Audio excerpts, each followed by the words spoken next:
Salut à toi, j'espère que tu vas bien. Bienvenue sur Cryptonation, c'est Louis. Aujourd'hui, j'aimerais te parler non pas de la tendance du marché, qui n'est pas très bonne au moment où je fais cette vidéo, mais de une nouvelle ICO qui arrive la semaine prochaine, dans exactement donc 3 jours. Dans 3 jours, on a une nouvelle ICO qui me semble assez intéressante. Vous aviez bien aimé pour la plupart la vidéo que j'avais faite sur Tezos. Alors là, on a un projet qui est peut-être d'une ampleur un peu moins grande que Tezos, mais qui est quand même assez intéressant, un projet un peu différent par rapport au projet, je dirais, classique que l'on peut avoir, qui est un projet qui s'intéresse à l'industrie de l'événementiel et de la billetterie. Donc tout ce qui est gestion d'événements, donc vente de tickets, achat et vente de tickets, comment on gère une billetterie sur la blockchain, comment on utilise la blockchain pour résoudre certains problèmes auxquels on est confronté quand on émet des billets, donc en tant qu'entreprise, et quand on utilise, quand par exemple on rachète des billets donc sur le marché, ce qui s'appelle le marché secondaire. Vous avez sûrement eu l'occasion de voir des revendeurs de tickets, de billets à l'extérieur des stades de foot par exemple, ou à l'extérieur des salles de concert, qui essayent de revendre des billets aux personnes qui n'ont pas pu avoir un billet à temps pour assister à l'événement. Assez souvent, il y a des problèmes de contrefaçon avec des billets qui sont revendus qui ne sont pas valides, par exemple. Et il y a d'autres problèmes également avec un manque à gagner pour les organisateurs d'événements. Donc il y a un manque de fiabilité des billets qui sont revendus, ça se fait un peu n'importe comment, ça peut donc causer un certain tort à l'événement, tout ce qui est marché noir, parce que certaines personnes achètent en masse des billets pour la revente au moment de l'ouverture des ventes. Ces personnes achètent en masse des billets et empêchent les fans qui arrivent un peu plus tard d'acheter leurs billets parce qu'ils ont tous été pris par des revendeurs qui ont donc pris la grande part de tous les billets. Donc voilà, il y a une série de problèmes en fait, il y a une série de problèmes autour de l'émission de billets aujourd'hui, de la billetterie, il y a une série de problèmes qui existent. Et ces problèmes, pour Aventus, peuvent être résolus en utilisant les technologies autour de la blockchain, en utilisant la plateforme Ethereum. Donc Aventus est fondé et basé sur la plateforme Ethereum. Les tokens d'Aventus, ce sont des tokens ERC20. Donc les tokens ERC20, ce sont bien les tokens qui sont émis sur la blockchain d'Ethereum.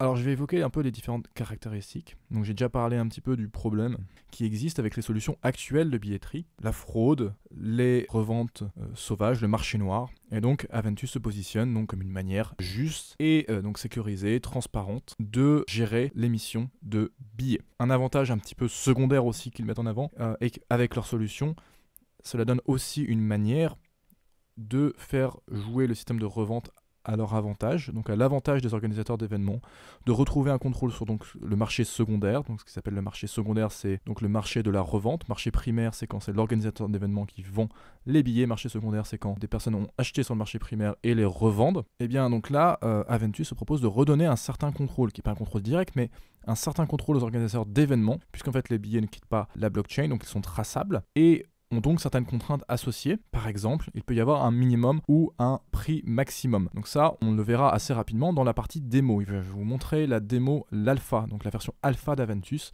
Ça arrive un peu plus tard dans la vidéo, où je vais vous montrer certaines fonctions d'Aventus, et ça en fera partie. Vous verrez que quand on crée un événement, on peut sélectionner le prix minimum et le prix maximum à la revente. Il y a aussi une possibilité donc de recevoir des commissions sur les ventes du marché secondaire. Donc ça, évidemment, vous pensez bien que ça peut intéresser les organisateurs d'événements. Comment cela fonctionne? Donc il y a une création d'événements. Ce processus-là, on va le voir vraiment pas à pas dans quelques instants quand on passera à la démo. Donc je ne vais pas rentrer dans le détail, mais on crée un événement.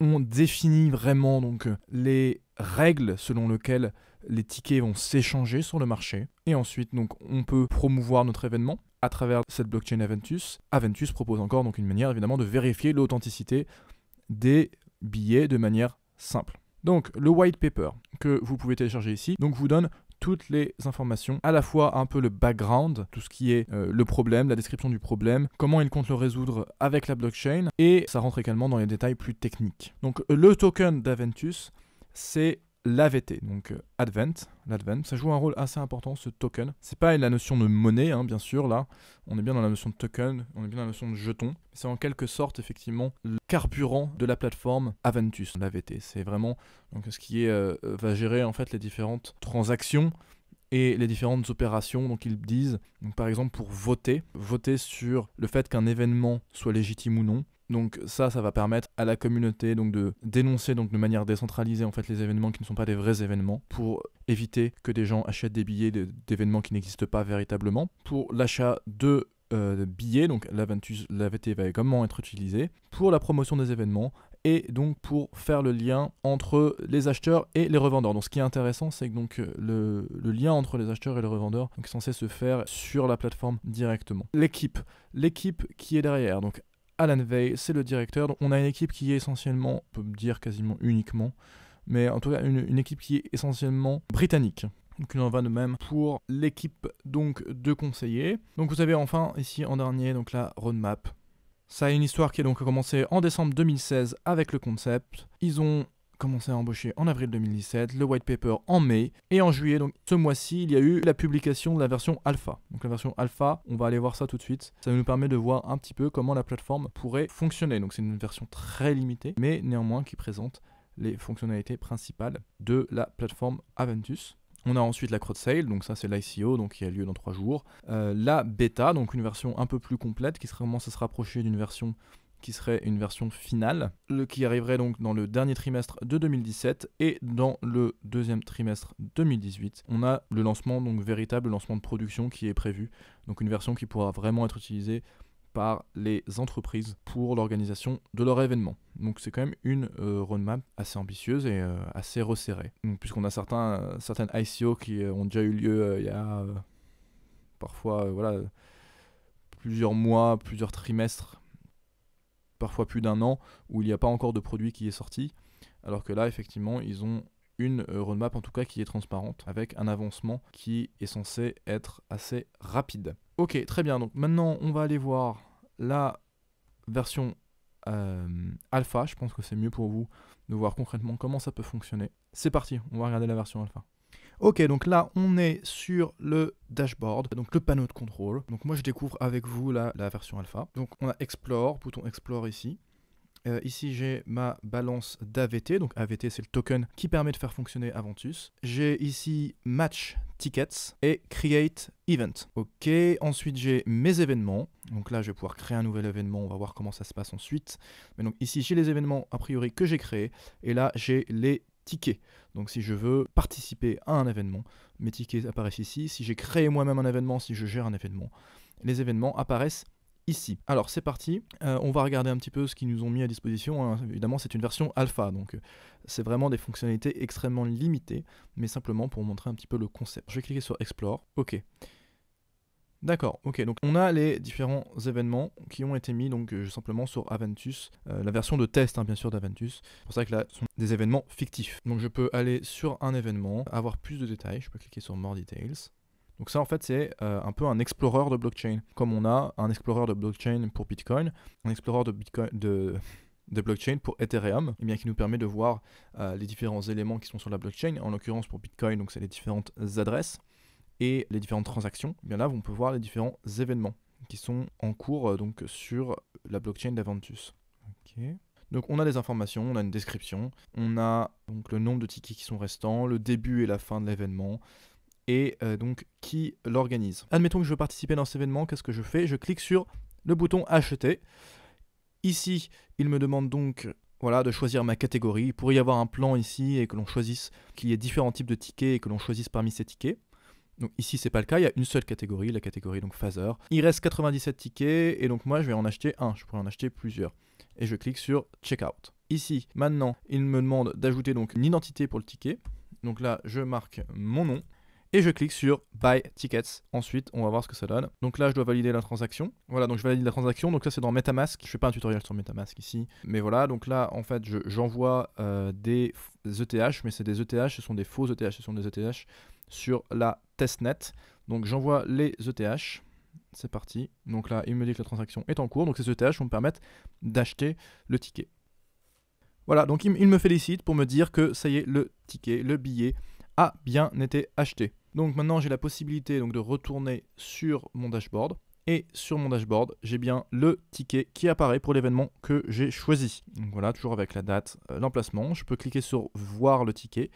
Et donc il y a mon ticket qui s'affiche ici. Donc ça fonctionne bien comme ça devrait. Donc j'ai acheté un ticket pour un événement. Match Ticket, ça va être là où vont s'échanger a priori donc les billets sur le marché secondaire, donc le marché secondaire qui passe par la blockchain d'Avantus. Il s'échange ici dans Match Tickets. Donc pour l'instant, j'ai pas la possibilité de faire ça. Je vais cliquer sur créer un événement. On va appeler ça test d'événement. Ok. Catégorie sport. Et ceci est un test d'événement grâce à Avantus. Ok, donc là j'ai rempli avec des éléments et je clique sur suivant. Ok, l'événement a été créé, maintenant il faut que je crée des tickets. Donc c'est parti, on va créer des tickets. On va autoriser la revente. Donc vous voyez ici, c'est intéressant. Si vous êtes créateur d'événements, vous avez la possibilité d'accepter ou non la revente des tickets sur le marché secondaire. Vous pouvez sélectionner un prix minimum de revente. Donc moi, je vais sélectionner, alors ici, je vais mettre 40. Ici, je vais mettre 30 et je vais mettre 500 ou 200, on va mettre. En prix maximum de revente. C'est pour éviter les prix exorbitants sur le marché secondaire, comme ça arrive parfois avec certains événements.